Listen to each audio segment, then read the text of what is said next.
Saludos y bienvenidos a Sapiens, les habla su amigo Ferran Prat. Y hoy tenemos el honor de compartir tiempo, sabiduría con un gran investigador, periodista como es Carlos Mesa. Carlos, bien hallado en Sapiens, ¿cómo estás? Muy buenos días, pues muy bien, Ferran. Aquí confinado como tantos otros. Confinado, pero siempre con ansias de saber y comunicar, porque estás haciendo una labor divulgativa extraordinaria que hoy nos va a llevar a hablar de este personaje, ¿verdad?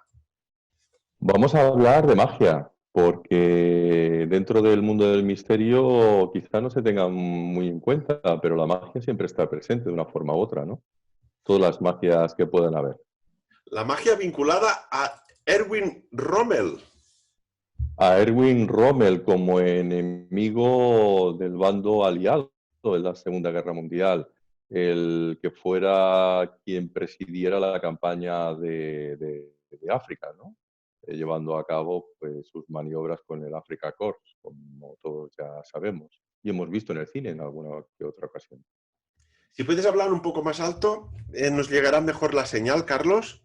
Vale, sí. Estupendo. Explícanos, porque acabas de realizar una conferencia muy interesante, que creo que no será la última, sobre magos, Segunda Guerra Mundial y el Tercer Reich. Sí, se me ocurrió que a mí me gusta impartir conferencias, ya lo sabes. Alguna vez me has invitado allí a Sapiens, que espero volver, ¿eh? Que no sea la Tanto que última sí, vez. tanto que sí. Y, y, bueno, pues esas conferencias las seguía impartiendo por aquí, por Barcelona. La última, o una de las últimas, fue en la Feria Magic Internacional de nuestro común amigo Alfonso Trinidad. Y bueno, el caso es que dije, ¿y por qué no hacerlo ahora online? Porque la gente está confinada en casa y tiene ganas de divertirse un poquito, ¿no? De evadirse de esta cruda realidad, ¿no? Y a partir de aquí, pues me interesó mucho la biografía de un personaje prácticamente desconocido por la inmensa mayoría, que es Jasper Maskelin, y que un ilusionista muy famoso, además proveniente de una familia de magos, no sería el único de su familia. De hecho, su abuelo fue uno de los que ah, puso en funcionamiento un teclado de máquina de escribir que luego adoptó IBM para sus computadoras en los años 40, ¿no? Pues el caso es que me interesé por la vida de este personaje, descubrí un mundo fascinante en torno a su figura y decidí que sería una buena ocasión para poderlo explicar a quien quisiera oír esta historia, ¿no? Y una historia que tiene que ver con el ilusionismo y con la Segunda Guerra Mundial y con estas campañas en Oriente Medio, ¿no? Cuando los británicos estaban buscando aliados entre el Islam para hacer frente al avance de los alemanes. ¿Cuál es el primer paso que debemos abordar? Porque estamos hablando de ilusionismo, de una persona que supongo pertenece al círculo de magos, que es un poco un círculo bastante hermético, ¿no? En Inglaterra. Un círculo bastante, bueno, en aquel momento sí, claro, cada mago intentaba no explicar los trucos a sus allegados. Recordemos que, por ejemplo, el caso del gran Houdini, ¿no? Que los trucos se quedaban con él.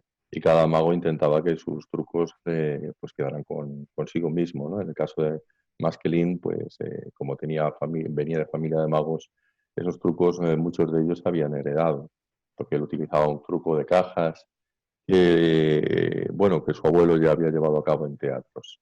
Un círculo muy interesante y que está funcionando todavía muy bien en todo el mundo, sobre todo en el mundo anglosajón, porque tanto en Estados Unidos como en Inglaterra los espectáculos de magia funcionan y funcionan muy bien, de momento hasta lo que es la Gran Guerra, ¿no?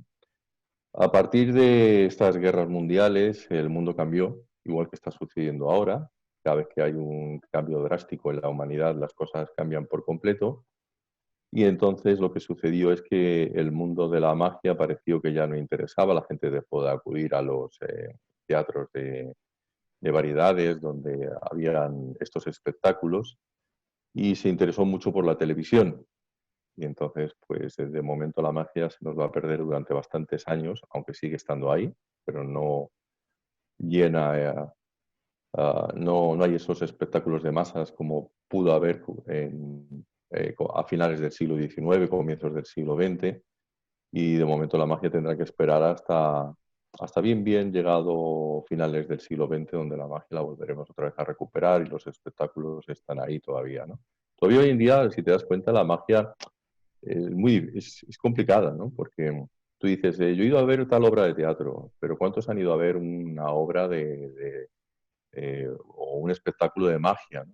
La gente quizás no está tanto por la labor y sin embargo hemos visto innumerables veces en las películas cómo estos magos llenaban butacas de teatro, ¿no? En otros momentos de la historia, ¿no? De hecho, Jasper Maskelin llegó a tener un pequeño, durante muy breve tiempo, antes de retirarse, esto fue después de la Segunda Guerra Mundial, llegó a tener un espectáculo en televisión que duraba unos minutos, una especie de espacio muy breve que duraba unos minutos, haciendo algunos de sus espectáculos de magia, pero vamos, aquello tampoco duró demasiado. Por cierto, algunos de estos documentales o espacios televisivos todavía pueden encontrarse por YouTube, por YouTube. Mm. Lo digo para que quienes nos estén escuchando, si alguno quiere buscar Jasper Maskelin, verá que aparte de documentales aparece su espacio televisivo. Es este personaje que tenemos aquí, ¿verdad? Sí, exacto. Aquí a la izquierda lo ves cómo vestía en sus espectáculos. Siempre iba pues con este tipo de chaqués, levitas, y a la derecha pues lo vas a ver con el uniforme británico. Uniforme británico. Llegó a Eh, mayor, o sea, fue condecorado y además llegó a convertirse en mayor de las fuerzas británicas. ¿Por qué este mago fue tan importante para las Fuerzas Armadas británicas? Y en definitiva Porque, también para los aliados. porque él tenía un sueño y era que quería aplicar la magia a la guerra. Y tenía ideas, y unas ideas muy chulas, muy alucinantes, la verdad. El caso es que se alistó al ejército, como tantos otros en aquella época, ¿no? Por ese patriotismo para la defensa de las libertades en contra del fascismo alemán. Y, y bueno, cuando habló con los oficiales, Ujú. pues comentó un poquito cuáles eran las ideas que él tenía para poder camuflar, siempre hablamos de camuflaje, ¿no? Pues determinados elementos propios de la guerra, que luego, si acaso, hablamos de ellos. Y al principio les pareció bien, porque una cosa que a mí me sorprendió mucho cuando empecé a investigar esto es que el camuflaje en la guerra es bastante antiguo. No es algo propio de la Segunda Guerra Mundial, ni tan siquiera de la Primera Guerra Mundial, ¿no? Sino de otras guerras que han ido a lo largo de la historia. Es decir, hacer creer al enemigo que está viendo algo cuando realmente está viendo otra cosa completamente distinta, ¿no? O sea, un ilusionismo en definitiva. Así que ese engaño al enemigo era bastante habitual y por eso mismo decidieron que Jasper Maskelin estuviera con ellos, ¿no? Y de hecho, al final, pues desde Inglaterra hizo una prueba en el Támesis, donde ante un grupo de oficiales les hizo ver como que llegaba un acorazado, o un acorazado entraba en la misma bahía del Támesis, Ujú. cuando realmente estaban viendo un juego de espejos y simplemente un barco en cartón piedra, ¿no?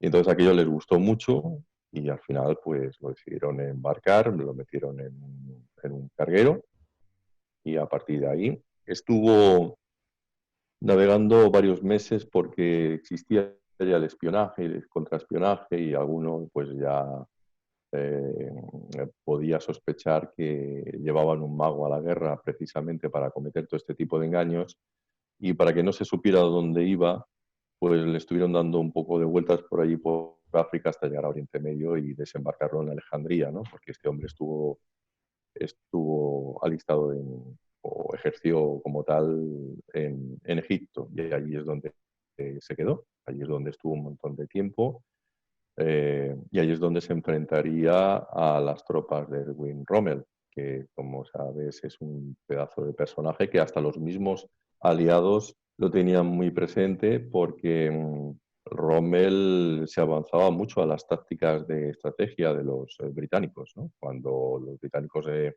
iban con sus tanques a un paraje, Rommel estaba allí. Y si movía los tanques hacia otro lado, Rommel también estaba. Y claro, aquello le sorprendía muchísimo porque o una de dos o tenía un servicio de espionaje tremendo o este hombre se avanzaba a todas las estrategias militares habidas y por haber, con lo cual lo tenían muy, muy presente los británicos. Además, Rommel era un personajazo que él decía que bueno, que al menos ya que había guerra, pues que se intentara evitar el mayor número de víctimas, ¿no?, posibles y en lugar de asesinar o matar los soldados británicos, pues muchas veces los capturaba y los confinaba en campos de concentración para luego canjearlos por otros soldados alemanes o vete tú a saber, ¿no? Pero el caso es que intentaba no matar al enemigo dentro de lo posible, ¿no? Y eso le granjeó incluso hasta las simpatías de los aliados. Es más, te diré una cosa que también es bastante desconocida. ¿Tú te acuerdas de la película Valkyria, de Tom Caray, Cruise? vaya peliculón. Sí, señor. Pues en aquella película supimos, para quienes quizá no conocieran la historia, que hubo un intento de atentado contra Hitler Ujú. y allí estuvieron implicados un montón de mandos alemanes. Pues bien, Rommel, que en aquel momento se encontraba en un hospital porque resultó que había sido herido de guerra y prácticamente se quedó tuerto de un ojo, pues Rommel fue uno de los implicados en el atentado contra Hitler. Es más, cuando empezaron a capturar a todos los que habían estado los que habían participado en aquel atentado, en aquella bomba que quiso matar a Hitler, pues acabaron descubriendo que Rommel fue uno de bueno, de los que habían intentado atentar contra el Führer, ¿no? Y al final a Rommel le ofrecieron dos posibilidades.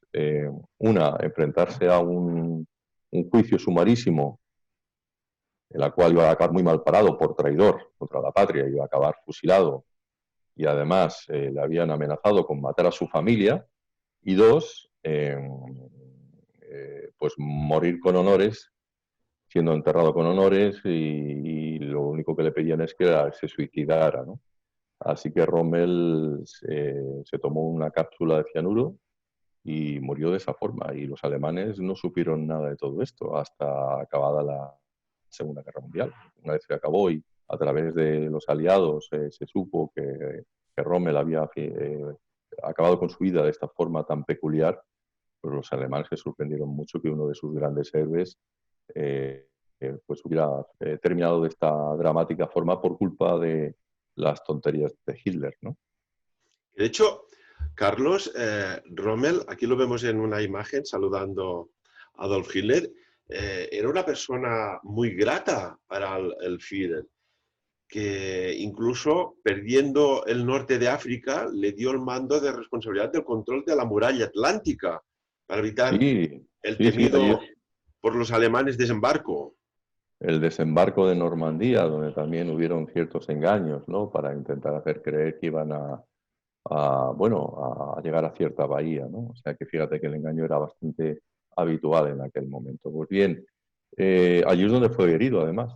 Rommel fue en Normandía, es donde le dieron bombazo, o le cayó un bombazo prácticamente al lado y le dejó tuerto y prácticamente cojo. Y así es como se lo encontraron en aquel hospital, aquellos mandos que quisieron contar con su ayuda, ¿no? Porque según su hijo, Rommel estaba al tanto de la solución final del holocausto contra los judíos, ¿no? Y aquello no le gustaba para nada a Rommel, así que Rommel fue uno de los que firmó para matar al Führer, ¿no? Total, que Hitler, en cuanto que se enteró, pues ya sabemos cómo acabó esta historia, pero mientras tanto, pues fue un héroe, ¿no? Porque fue una de las personas bueno, que uno de los generales más estrategas que pudo haber, bueno, un mariscal, ¿no? En este caso, el mariscal Rommel, uno de los más grandes estrategas que pudo haber. De hecho, eh, luego, si quieres, hablamos de ello. Si la gran batalla final fue el Alamein contra los británicos, ¿no? Donde Montgomery acabó venciendo. Pero buena parte de la ayuda, bueno, no hay que quitarle méritos a Montgomery, por supuesto, ¿no? Pero recibió bastante ayuda de Maskelyne. Maskelyne hizo algo en el Alamein que hizo que Rommel perdiera. Y si acaso, si quieres, luego al final lo comentamos, porque fue la última hazaña de Maskelyne dentro de lo que fue su intervención en la Segunda Guerra Mundial. Pues venga, nos centramos en este mago de reconocido, de tradición, de sus ancestros, porque las tácticas que utilizó Carlos para aquellos momentos eran realmente asombrosas. Cuéntanos. Sí, mira, me baso un poquito aquí en el PowerPoint, incluso para dar alguna que otra fecha. Él funda una cuadrilla que él denomina la cuadrilla mágica. Esta cuadrilla en realidad está compuesta por, mira, lo tengo aquí, modistos, escultores, diseñadores de escenarios, restauradores, electricistas, artesanos e incluso un dibujante de cómics. El dibujante de cómics por una cosa muy curiosa, porque tú dices, ¿y para qué le hará falta en esa cuadrilla mágica un dibujante de cómics? Porque él hace algunos trucos que consisten en que el enemigo crea que han destruido más elementos de un entorno de lo que realmente ha sucedido, ¿no? Entonces, al dibujante de cómics le hace hacer cráteres en telas. Oh, Entonces, luego esas telas las ponen en el campo donde han bombardeado los alemanes, y los alemanes, cuando llegan con sus aviones de reconocimiento, desde arriba ven cráteres. En realidad son telas dibujadas por su dibujante de cómic.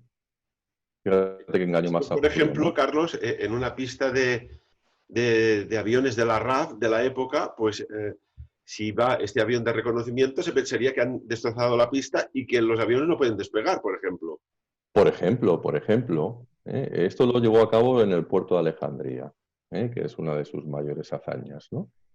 Y el caso es que funcionaba muy bien. Piensa que a millas de distancia estos aviones de reconocimiento pues veían lo que veían y tenías que tener muy buena vista, una vista de pájaro, para saber bien lo que estaba pasando abajo, ¿no? Pero desde arriba a ti te daba el pego y si tuvieras un cráter, veías un cráter y pensabas que, pues mira, qué zambombazo le metieron ayer los nuestros, ¿no?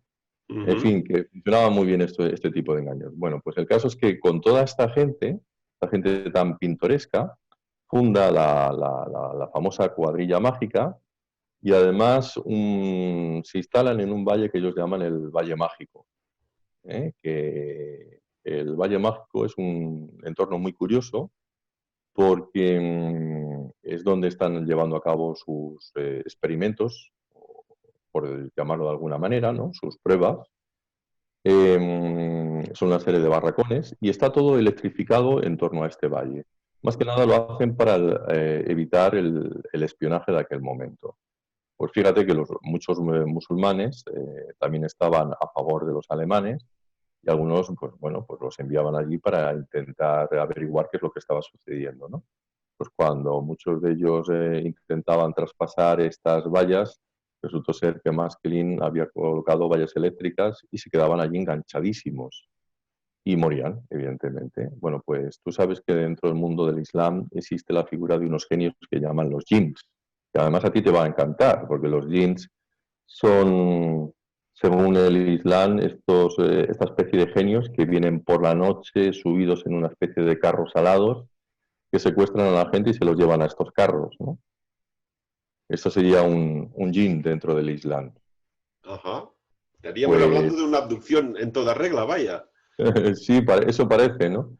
Bueno, pues los musulmanes llegaron a denominar al valle mágico de Maskelin el Valle de los Jinns. O sea que fíjate cómo al final una historia genera otra, ¿no? Y es muy curioso porque, como digo, allí estuvo haciendo de las suyas y bueno, pues le empezaron a realizar encargos más que nada para ver cómo se desenvolvía este hombre, ¿no? Y el primero de los encargos fue cuando en Damasco le hacen irse a ver a un... Bueno, resultó ser que eh, habían facciones del Islam que estaban a favor de los alemanes y otros que estaban en contra de los británicos y viceversa, ¿no? Pues bien, ellos querían instalarse en la zona de Damasco, los británicos, y necesitaban contar con la ayuda de un príncipe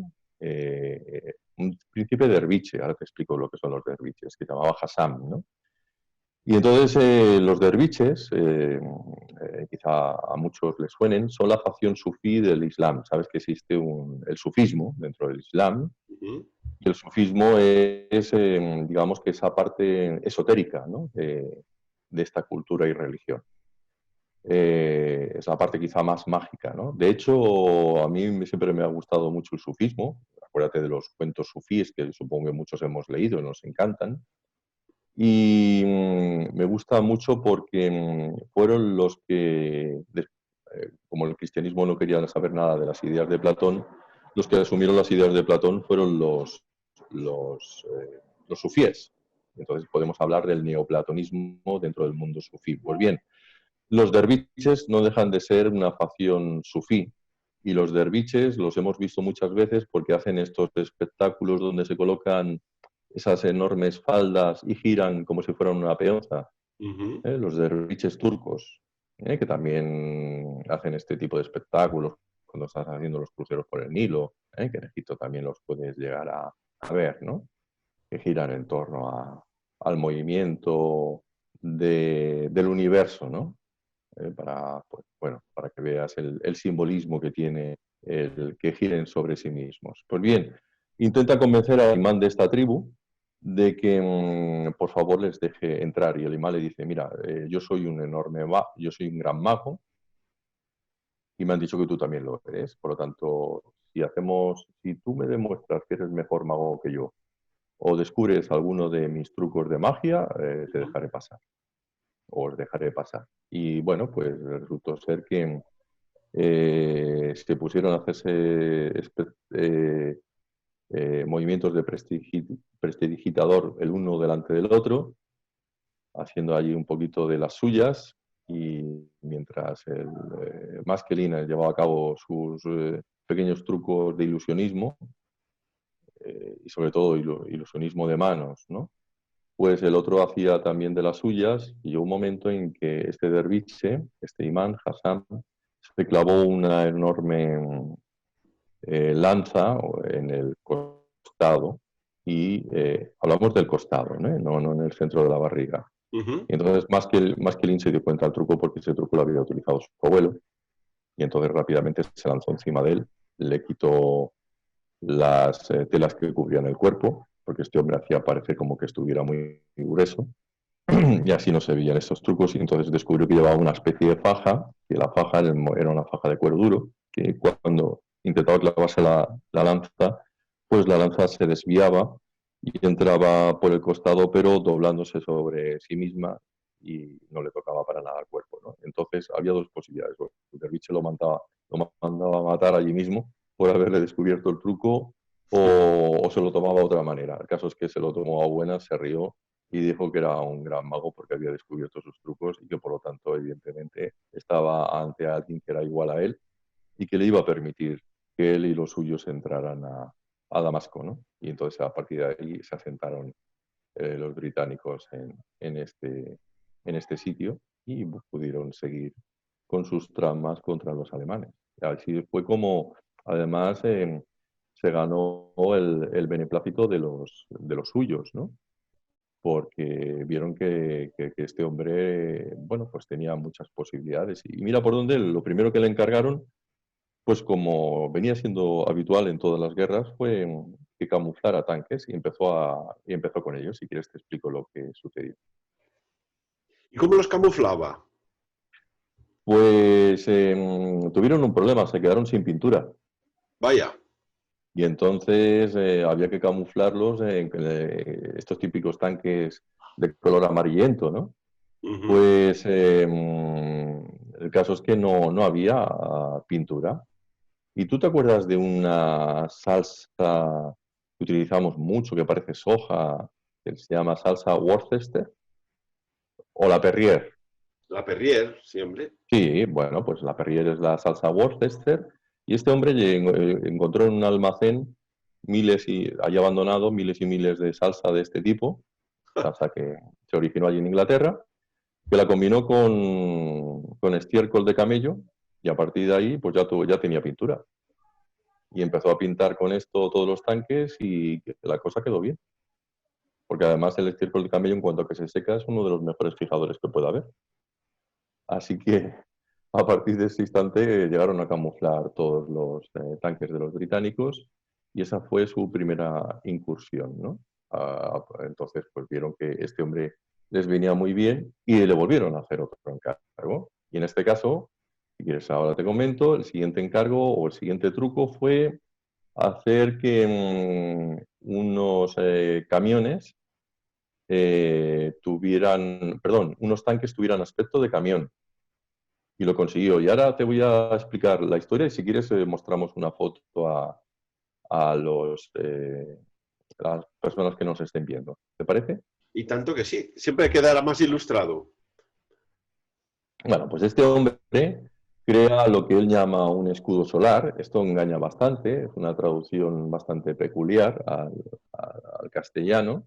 Y lo que hacen es fabricar dos estructuras de lienzo que los hombres colocan por la izquierda y la derecha encima de cualquier tanque, ¿no?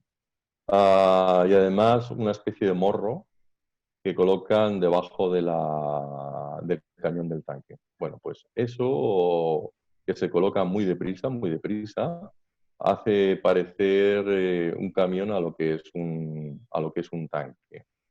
Y bueno, pues en cuanto estos tanques se empiezan a mover por el desierto, cuando llegan los aviones de la Luftwaffe, pues desde arriba lo que están viendo son camiones. Así que a aquello no les interesa. Ellos están buscando los tanques para bombardearlos, ¿no? Para que no lleguen a su destino. Claro. Bueno, pues el truco funciona muy bien. El caso es que lo mejor es ilustrarlo y voy a compartir mi pantalla para que se vea. Vale, se logra ver ahora, ¿no? Sí, sí, perfectamente. Ahí esto forma parte de esta presentación y ahí se Tanques con aspecto de ven, camión. pues, claro, tiene aspecto de camión, pero si nos fijáramos bien, a ver si puedo hacer, bueno, no, ahora no puedo hacer que se haga grande, pero vamos, lo que estamos viendo, lo que estamos contemplando son cómo estos hombres colocan un par de paneles de madera y lienzo que hacen que un tanque pues, pueda parecer a ojos de un piloto un camión. Y consiguió que este truco funcionara y funcionara muy bien y a partir de ese instante pues ya está, ya tenemos otro truco más a la saca y lo siguiente que le encargaron fue quizá uno de los trucos más gordos que hayan podido existir y para mí una de las mayores genialidades de Maskelyne, que fue camuflar el puerto de Alejandría, ni más ni menos Oh. que el puerto de la Todo, ciudad de Alejandro Magno, ¿no? todo un puerto en el cual entran y salen barcos, camuflar todo un puerto, que estamos hablando de hectáreas. Estamos hablando de una zona bastante extensible ya en aquel momento y todavía lo sigue siendo ahora, ¿no? que es el gran puerto de Alejandría con el famoso faro de Alejandría, ¿no? El último faro, no el original, ¿no? Pero,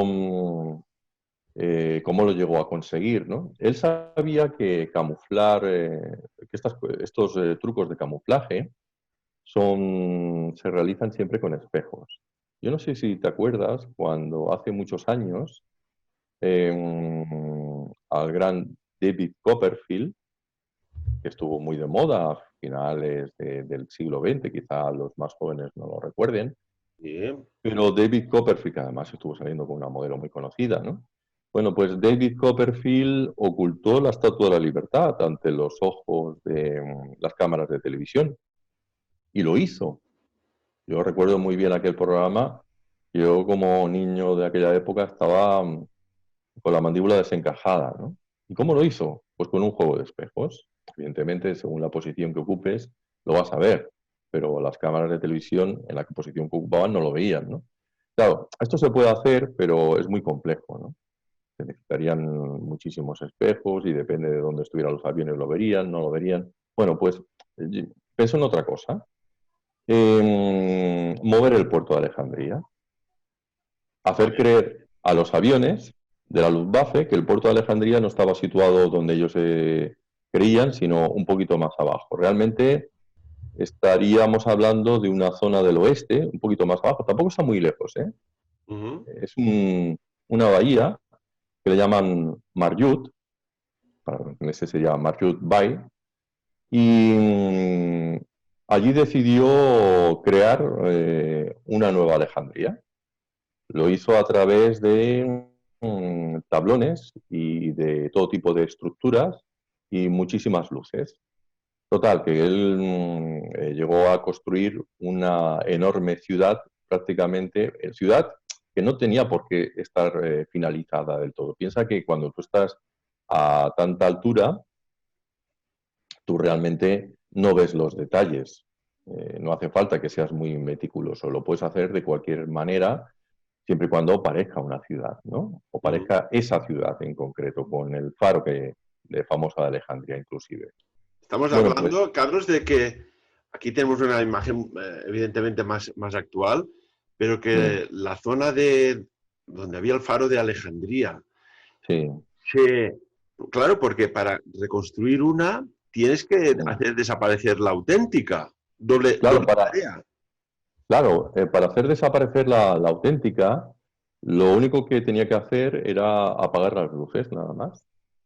Apagaba las luces y encendía las de la otra ciudad que estaba paralela al lado. ¿Para qué hacía esto? Porque los aviones de la Luftwaffe llegaban allá y la primera noche, pues ellos no tienen GPS. Estamos hablando de una época en la que no existe todavía GPS y todo se hace a través de mapas y compases, ¿no? Bueno, pues el capitán de aquella cuadrilla aérea, pues no encuentra el sitio o cree que debe estar en tal sitio y no lo ve. Y sin embargo está viendo que un poquito más al lado allí está la ciudad de Alejandría. Entonces él piensa, pues me habré equivocado, porque la estoy viendo y está allá al lado. Bueno, pues si no está aquí, es aquella de allá. Bueno, total, que se desvían y van hacia allí y empiezan a bombardear, claro. Y entonces lo que hace Masklin es que como estos aviones de la Luftwaffe no se acercaban demasiado porque temían que la artillería del enemigo pues les alcanzara, porque además Maskelin también dispuso de artillería y les disparaban, pero incluso intentaban no tocarles. O sea, imagínate, intentaban hasta fallar al enemigo, ¿no? Bueno, pues el caso es que los otros van bombardeando, no se intentan acercar todavía demasiado y Maskelin incluso utiliza por control remoto pirotecnia para hacer creer que están alcanzando sus objetivos, ¿no? Y van habiendo pues destrozos, van habiendo explosiones por todas partes, se ve mucha humareda y claro, aquellos pilotos alemanes se van contentísimos porque piensan que han destruido una buena parte del puerto de Alejandría, ¿no? Cuando al día siguiente llegan los aviones de reconocimiento encuentran aquello lleno de humo y destrozos y escombros, más los cráteres que deja dibujante de cómic en esas telas expandidas por el suelo y claro, se piensan que han alcanzado sus objetivos. Lo vuelven a intentar otra noche y otra noche y otra noche porque claro, destruir un enorme puerto pues no es tan fácil, ¿no? Y al final los alemanes acaban retirando pensando que han destruido el puerto de Alejandría por completo. Lo que han destruido es un puerto falso, ¿no? O sea, acaba logrando el objetivo de hacer creer que el gran puerto de Alejandría, que le sirve a los ingleses como abastecimiento, piensa que ese puerto es desde donde llegan todos los barcos desde Inglaterra y que por lo tanto los alemanes necesitaban acabar con el mismo para dar, bueno, pues para cerrar esa fuente de suministros, ¿no? Para los británicos instalados en Egipto, ¿no? El caso es que, como digo, al final lo acabó consiguiendo, les engañó y bueno, se le encarga otro nuevo encargo, ¿no? A Maskelyne. A Maskelyne, Carlos, te vemos un perdón. poco borroso en la imagen. No sé si son Sí. cuestiones técnicas o es que cuando tocamos temas sensibles Ah, vale. a veces suceden cosas inexplicables. No sé si lo puedes apreciar. Ya. Sí, ahora. Ah, Vale, fantástico. ahora sí. Y, De vez en cuando estas cosas de la tecnología es lo que tienen. ¿Y tienes más imágenes para que sorprendernos sobre el arte de la guerra del camuflaje? Porque realmente es impresionante. Nos has Sí, mostrado un tanque camuflado como si fuera un camión. Pero claro, hacer desaparecer una ciudad para reconstruir una falsa ciudad, esto estamos hablando de palabras muy mayores, que necesitaba equipo de humano para realizarlo, técnico, creativo y mucha logística. bueno, él contaba, el Valle Mágico dispuso al final de hasta unos 200 hombres. Piensa que hombres era lo que tenían, ¿no? Lo que más había en aquel momento. Y contaba con 200 hombres, que eran los que construían todo lo que él les pedía, ¿no? Y su cuadrilla era la encargada de llevar a cabo los esbozos y de proyectar todo aquello que él había imaginado. En cuanto a lo que tú comentabas, si tengo algunas imágenes, mira, va bien porque el siguiente encargo de Maskelyne, Sí, aquí lo estamos viendo, bueno, a él le van a encargar que construya tanques inflables. Mira, aquí estamos viendo algunos que no son ya de Maskelyne, sino que aquí lo que os estoy mostrando es un avión de reconocimiento L5 del llamado Ejército Fantasma. El Ejército Fantasma es el ejército que se utilizó en Normandía, imagínate. También tuvieron una especie de ejército fantasma en Normandía para intentar engañar a los alemanes de dónde iban por dónde iban a llegar, ¿no? A aquella costa. ujú, Pero no es algo nuevo de los británicos, sino que eh, los alemanes, fíjate, en esta fotografía hicieron también trampas, y aquí estoy mostrando un tanque alemán realizado con cañas.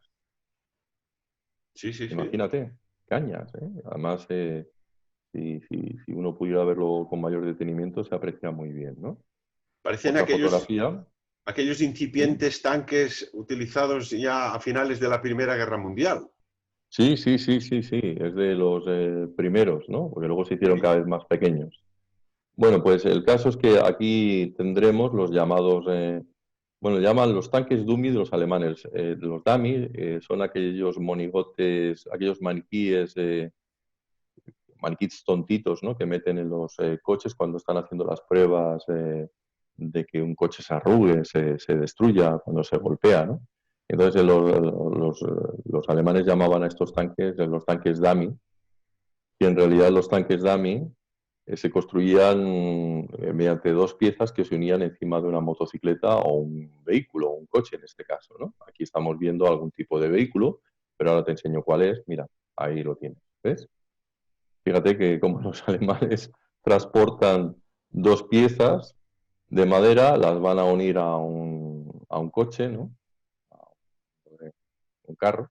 Y nada, y a partir de ahí pues da el pego. O sea que no era algo propio de Maskelyne, sino que más bien era usado por todos los bandos.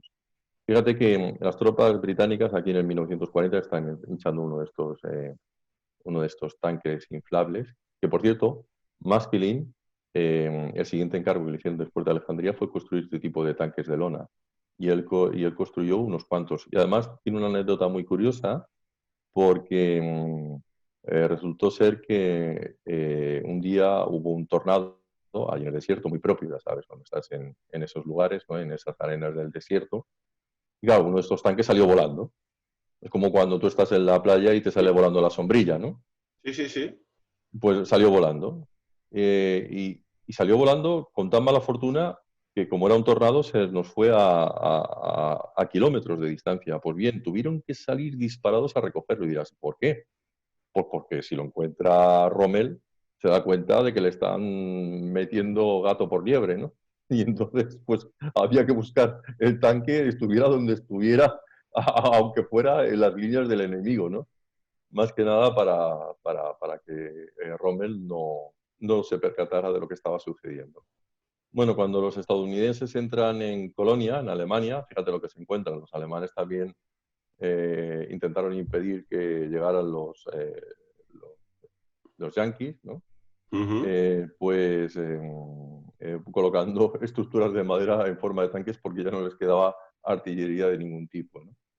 En fin, que estas son unas cuantas de las que tengo, y más que nada para que vieras lo que se estaba haciendo y lo que le encargaron a Maskelyne después de los sucesos de Alejandría, que por cierto, después de Alejandría quizá venga una de las más... bueno, aquí tengo otra que creo que tú también tienes, a ver si la podemos volver otra vez a compartir. Creo que tú también tienes esta. A ver, un momentito. Ahí está. ¿Eh? Ahí se ve, ¿no? Esta es bastante detallista, ¿eh? Este tanque ya parece que da más el pego que otros, ¿no? Sí, sí, Porque sí. tiene mayor Incluso número de detalles, ¿eh? se Son ven muy aquí chulos, ¿eh? los engranajes, la chapa parece realmente de metal y en realidad esto pues no debe pesar ni 20 kilos o 25 como mucho. Claro, porque fíjate que lo están levantando bastante bien, ¿no? Son 4 hombres, evidentemente Sí, cada uno se tiene que colocar a un costado, pero tampoco les resulta. Estamos viendo que el de la derecha más cercano a nosotros no está dispusiendo de mucho peso encima de sus manos, ¿no? sí, sí, están Disponiendo de mucho aguantando peso como encima. con el hombro. Sí, o sea que, bueno, es bastante fácil de llevar, ¿no? Por lo que se ve. Parece un Bueno, tanque Sherman un poco, tiene una sí, rendija muy sí, sí. Sherman. Sí, sí, sí, sí, sí. Bueno, pues esto era, como te digo, bastante normal en aquella época y es cuando deciden encargarle prácticamente, quedarán varios encargos, pero uno de los más grandes que le van a pedir a Maskelyne es que oculte el canal de Suez. Caray, Y llegó a hacer algo. va subiendo el nivel de complicación de camuflaje. Ocultar el El, canal después. el canal de Suez, y piensa que el canal de Suez, estamos hablando de un canal de 150 kilómetros de longitud, ¿no? Que es el que une el Mediterráneo con el famoso Mar Rojo, que es por donde pues atravesaban todos los barcos para intentar evitar tener que dar toda la vuelta por África, ¿no? Pues imagínate, y dices, ¿y cómo lo consigue? ¿Con un juego de espejos? Pues no, hace otra cosa. ¿Quieres que hablemos de ello? ¿Nos da tiempo? Sí, sí, nos da tiempo. Vale. Pues lo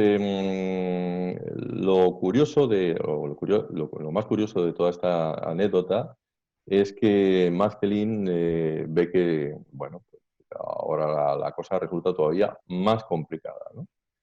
Y él manda construir 21 reflectores, unos reflectores muy curiosos, ahora te enseñaré cómo son, que en realidad lo que emiten es un foco de luz muy potente, Ujú. que a través de un cono tipo espejo, que toda esa estructura se parece mucho a un Soyuz de los rusos, bueno, pues emite una enorme luz hacia arriba, hacia el cielo.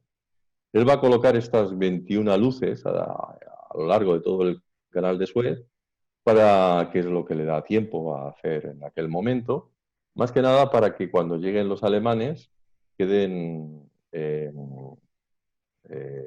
pues, a ver si encuentro la palabra adecuada, ¿no? Queden deslumbrados. Es decir, emiten tanta luz, pero tantísima luz, que cuando el avión se coloca encima del canal de Suez no ve nada, lo único que está viendo es un enorme reflector que le está dando luz por todas partes y que no hay manera de intentar atinar con la bomba hacia dónde tiene que disparar la misma o hacia dónde la tiene que soltar, porque es que no ve el suelo. Bueno, para que nos hagamos una idea, que siempre lo mejor es verlo, vuelvo otra vez a compartir mi pantalla, Ujú. una presentación PowerPoint que llegué a realizar para la conferencia. Me recuerdas cuando hablas de estos espejos, de estos reflectores, un poco a los espejos que utilizó Arquímedes, utilizándolos como arma.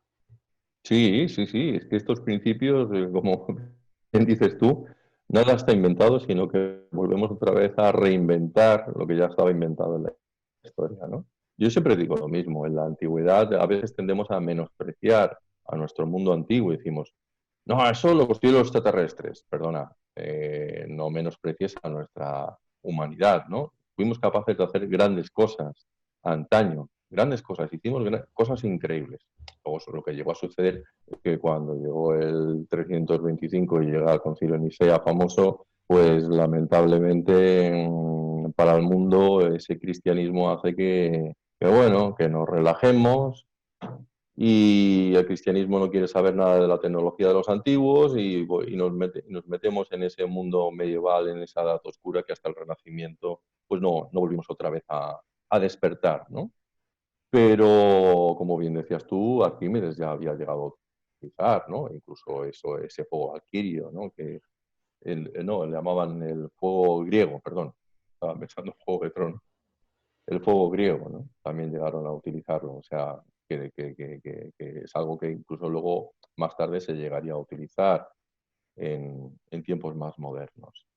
Pero fíjate lo que te estoy diciendo, ¿no? Aquí en la fotografía se ve Ujú. este reflector, que parece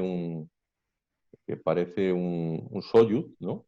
Sí, sí, sí. Y bueno, este truco tan sencillo funcionó muy bien y Maskelyne pues volvió otra vez a ser muy bien considerado en los suyos o dentro de su ambiente y le volvieron a hacer el penúltimo encargo antes del último, que todavía si nos da tiempo de comentar, pues si quieres hablamos de él. Sí, cuéntanos.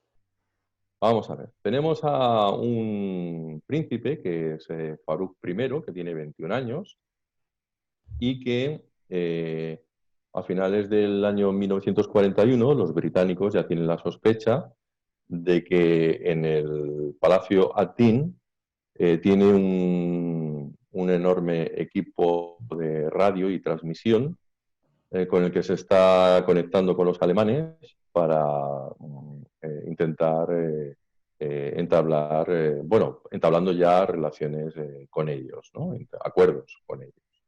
Incluso se están transmitiendo claves, ¿no? Necesitan encontrar este transmisor, este equipo de radio. Bueno, primero averiguar si existe y luego saber de qué equipo se trata, ¿no? Así que le van a encargar a Maskelyne el que a ver si encuentra algún truco de magia para poder saber dónde está el equipo correspondiente. Bueno, lo que le propone Maskelyne al príncipe, perdón, Farouk, es realizar un espectáculo de magia en su palacio. Y vale, el hombre acepta, ¿no? Encantado de la vida, de que durante uno de aquellos fines de semana pues tengan diversión garantizada. Allí se lleva todo su equipo, incluyendo a su ayudanta, que es en realidad una cabo del ejército. Y cuando está haciendo el truco de introducirse esposado dentro de pies y manos dentro de una caja y diciendo que tiene 6 minutos para soltarse y teletransportarse a otra caja, es lo que comenta ante, ante la audiencia, Ujú. pues él va a aprovechar para hacer algo. Durante aquellos días, su equipo se puede mover por determinadas zonas del palacio, por algunas, pero hay zonas del palacete donde ellos tienen prohibido entrar dentro de las mismas. Es decir, imagínate que ya tienen lugares que han visto y salas que no han podido entrar dentro de ellas porque lo tienen totalmente prohibido. Bueno, pues Maskelin, en el momento en que se introduce en la caja y la cierran, tiene una trampilla por la parte de atrás, desaparece por esa trampilla que le da a una cortina, y a partir de ahí empieza a moverse y tiene 6 minutos, como si fuera James Bond, Sí. 6 minutos para poder localizar el transmisor, el equipo de radio. Bueno, pues se va moviendo por salas, finalmente encuentra la sala, saca rápidamente una pequeña camarita que llevaba consigo encima, que por cierto, él es el inventor de un cigarro puro con cámara espía. Más que él también inventó el cigarro puro con cámara espía, que era una cámara que solamente permitía hacer una sola foto. Tenemos que contar que estamos hablando del mundo analógico de aquel entonces, ¿no? Y Claro. que por lo tanto había una pequeñita película ahí metida y nada más, ¿no? Bueno, pues no es esto lo que utiliza, él lleva consigo una pequeña camarita, hace todas las fotos posibles y sale pitando para meterse en la caja en la que supuestamente tiene que salir, ¿no? Y sí, acaba los 6 minutos, no sale, el príncipe empieza a sospechar algo, el príncipe se empieza a acercar al escenario para ver qué es lo que sucede y en aquel momento sale Maskelin de la caja y totalmente libre y diciendo que se ha teletransportado de un sitio al otro, ¿no? Lo que ha hecho Maskelin es aprovechar esos 6 minutos para intentar localizar el equipo que luego comunicará a los suyos y bueno, y es ahí donde vuelve otra vez a triunfar, ¿no? Porque este hombre les ha resuelto la papeleta, porque a partir de ese instante los británicos ya saben cuál es el equipo que está utilizando Farouk y bueno, pues ya comienzan a interceptar sus comunicaciones. Y ya la última de las últimas es la famosa batalla del Alamein. ¿Qué sucede en la batalla del Alamein? Bueno, pues esta ya es la última batalla. Esto es cuando el Afrika Korps ya se tiene que retirar porque Montgomery, como sabemos, acaba ganando, ¿no? La batalla del norte de África. Y lo que le van a decir a Maskelin es que fabrique un ejército fantasma y lo sitúe en varias zonas del desierto. ¿Por qué? Porque si metes barracones, artillería de pega, maniquíes, de cara a esos aviones de reconocimiento de la Luftwaffe, tú lo que estás viendo es que el ejército británico está distribuido en un montón de partes del desierto. Pues bien, tú tienes que hacer frente a todo ese ejército que se va a enfrentar contra ti. De modo que lo que tiene que hacer Rommel, es distribuir todo su ejército en varios puntos, no en un punto concreto, en varios puntos. Ujú. Claro, para que veas un poquito qué tipo qué tipo de ejército estamos hablando, vuelvo otra vez a compartir mi pantalla, para que lo veas. Muy bien. ¿eh? Vamos a ver. Aquí en la batalla del Alamein, que lo tengo en este PowerPoint, en una pequeña fotografía, lo que estamos viendo es un cañón de pega construido con madera y tela, y lo que hay al lado en realidad son maniquíes, es decir, son muñecos. Pues realmente parecen soldados. Sí, y luego visto desde el aire, aquí tenemos otra fotografía Mira. de unos barracones que en realidad también todo lo que estás viendo ahí es de pega, todo lo que está ahí abajo es de pega. Es una de Incluso las han tenido, fotografías. Carlos, permíteme, la Mm, habilidad y la perspicacia de hacer como hay la huella de las cadenas de los tanques y de los sí, aviones también. Hay, sí, hay, sí, sí. hay, hay las huellas, la traza. Sí, sí, sí, sí, están las huellas y aparte Maskelyne también utilizaba otro truco. Él lleva a cabo transmisiones de radio para que los alemanes intercedan estas transmisiones y, bueno, pues vean que se están enviando mensajes los británicos diciendo que están situados en tal zona, que están situados en tal otra zona.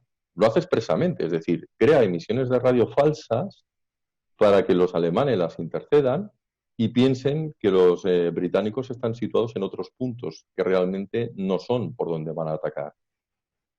Claro, ¿qué le ocurrió a Rommel? Pues que tuvo que destruir tantas tropas por tantos sitios y al final, vamos a dejar de compartir, así nos vemos, pues que al final no tenía tropas suficientes en el punto real donde atacaron los británicos, ¿no? Y por lo tanto Montgomery acabó venciendo. Es decir, es lo que te comentábamos al principio de todo, ¿no? Bueno, que en buena parte eh, el, el poder vencer a los alemanes se debe en buena parte a la figura de este ilusionista, ¿no? De Maskelyne. Claro, eso hizo que cuando al final de su vida, que es cuando ya llegamos a este punto final y hablamos de todo ello, él lo explicó todo en un libro llamado Magic Top Secret, la gente no le creía, ¿no? Diciendo, ¿qué dices? Y todo se debe a Montgomery, ¿de qué estás hablando? ¿No? Y entonces no se lo tomaron muy en consideración. Porque a partir de ese instante ya hablamos de que hacia el año 1946 Maskelyne ya vuelve con sus dos hijos, que ninguno de ellos se dedicó a la magia, lamentablemente, y con su mujer Mary, y se volvió a instalar en Inglaterra y allí estuvo durante un tiempo, pero si quieres le damos ya un colofón final a toda esta historia y te explico cómo terminó realmente Maskelyne, ¿no? ¿Cómo termina? En un minuto, Carlos, ya estamos en la rectísima final de la entrevista. Bueno, pues él todavía estuvo con espectáculos de magia en Inglaterra, no le dio para mucho más y al final se nos fue todavía a intentar enfrentarse a un grupo insurgente que era allí en realidad en Kenia, que se estaba enfrentando a los ingleses y todavía dispuso o estuvo colaborando con el ejército británico. Se instaló en Kenia, fundó una autoescuela y allí estuvo hasta el final con esa autoescuela donde se jubiló y después, hacia el año 1949, es cuando él cuando él escribe el libro de Magic Top Secret, que es en el que me he basado en buena parte junto a otro libro más de David Fisher para realizar esta conferencia y bueno, donde la gente pues se queda sorprendida de lo que estamos comentando y lamentablemente pasa una cosa, los servicios secretos británicos no dejan que la documentación de la Segunda Guerra Mundial esté disponible para el público en general. Digamos que 100 años después de finalizada la contienda es cuando se abrirán estos archivos. Estamos hablando del año 2046. Por lo tanto, hasta el año 2046 no podremos saber a ciencia cierta si realmente lo que comentaba Maskelyne en su autobiografía es cierto o simplemente se lo imaginó todo. Parece que hay bastantes visos de que sea realidad. A lo mejor pudo exagerar alguna cosa, pero probablemente casi el 90% de la historia sea cierto. Y bueno, finalmente este hombre hacia el año 1973 fallece y ahí es donde finaliza su historia que espero y deseo que algún día lleven al cine. Se comentaba por ahí que hay un proyecto de Benedict Cumberbatch, que si lo recuerdas es el Doctor Strange de Marvel, donde este hombre quiere transformarse en Jasper Maskelyne y, bueno, realizar un biopic de su vida en el cine. Estaría muy bien, la verdad. Lo que pasa es que ahora con todo esto del confinamiento, pues de momento el cine de Hollywood está parado y la mayor parte de proyectos están parados. Bueno, este es un proyecto que ni tan siquiera se está rodando, está en un cajón y que no sabremos si algún día se lleva a cabo a la realidad, pero como digo, no estaría nada mal porque el personaje se merece una buena biografía cinematográfica. Carlos Mesa, te agradecemos este documental, porque no ha sido una entrevista, ha sido un maravilloso documental en lo cual, pues estos héroes anónimos que utilizan el ingenio llevado al límite pueden hacer incluso cambiar el curso de una contienda militar. Carlos, La como verdad es que siempre, muchísimas gracias. Tengo pendiente contigo y a petición de muchos seguidores nuestros, de que nos vuelvas a hablar, fíjate lo que te voy a decir, y te hará gracia, de aquella misteriosa máscara que tú pudiste investigar de aspecto alienígena en centroeuropea. Deberíamos dedicarle un programa, si te pues parece. deberíamos dedicarle un programa porque además tengo fotografías inéditas que nunca he mostrado creo que incluso estas fotos ahora están prohibidas bueno, están prohibidas de publicar, pero yo las tengo, ¿eh? Y no creo que hubiera ningún problema en que se vieran, ¿no? Porque tengo un montón de fotos de todas estas máscaras de esta cultura vinca que nunca han sido vistas, las tengo yo y tengo a más de 100. O sea que imagínate todo lo que anda por ahí y que todavía no ha sido visto. O sea que cualquier día, si quieres, mostramos Abordamos el tema. fotografías inéditas, ¿no? Para los que nos quieran ver. Y aparte, Carlos Mesa, tengo que decir que es una persona que habla y ha estado en los lugares, porque durante muchos años te desplazaste prácticamente a todos los puntos del planeta a investigar Sí, casos de lo que podríamos decir arqueología imposible, misterios y enigmas que dejan huella, ¿no? Como es la arqueología. Carlos sí. Mesa, amigo, muchísimas gracias por compartir esta maravillosa investigación de este, podríamos decir, mago anónimo que se enfrentó a las fuerzas de Rommel, que se enfrentó a las fuerzas de la Wehrmacht, de la Luftwaffe alemana, de aquella época de la Segunda Guerra Mundial, que tantas vidas se llevó por delante. Muchas gracias, Carlos. Un placer haber estado contigo. Y amigos y amigas, como siempre, de lo tratado aquí, que cada uno saque sus propias conclusiones. Muchas gracias.